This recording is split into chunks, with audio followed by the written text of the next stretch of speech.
And we begin tonight with a new jobs report released today that shows hiring drastically slowed down in August. Yeah, so here are the numbers. They're going to pop up behind us right now. The data from the Labor Department shows the U.S.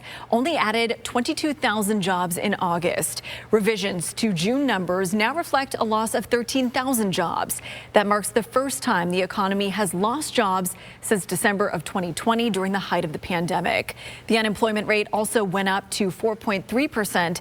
It's the highest rate in nearly 4 years. In addition to this, younger Americans are having trouble getting hired. Their unemployment rate is more than twice the overall rate at 10.5% for August. And the unemployment rate for 20 to 24-year-olds with a bachelor's degree and higher climbed from just over 4% in April to more than 9% in August. Today, Tampa Bay 28 reporter Blake Phillips spent the day looking into the jobs report. He also listened to construction workers and small business owners across the Bay Area.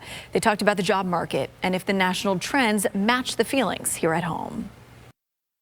Part of the job report is talking construction jobs and how those have mostly stayed the same. So we're getting the pulse here in Tampa Bay with how many of those jobs are even available.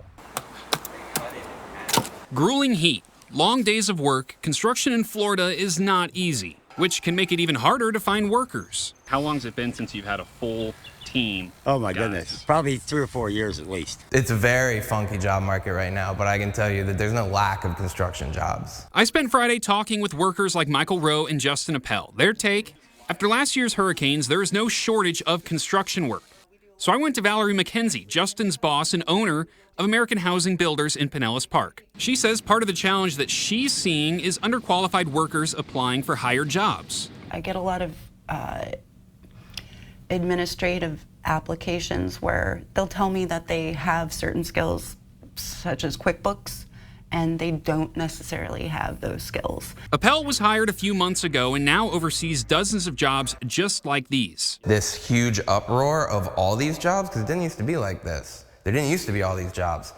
It will go away, and if you're in there and you're doing good and you're working hard, you will always be able to get another job in that field. So I also asked Dr. Michael Snipes, a professor of economics at USF, for his opinion on the last jobs report. I also look at a different measure called labor force participation, and that's just the percent of adults who are actively looking for a job. That's been going down slightly. And again, these aren't big changes, but they could be something that could portend something bigger happening in the future. But the bottom line, these employers right now are still in need of those entry-level workers, something that's becoming harder and harder to come by. Start out as a laborer, then learn how to lay block.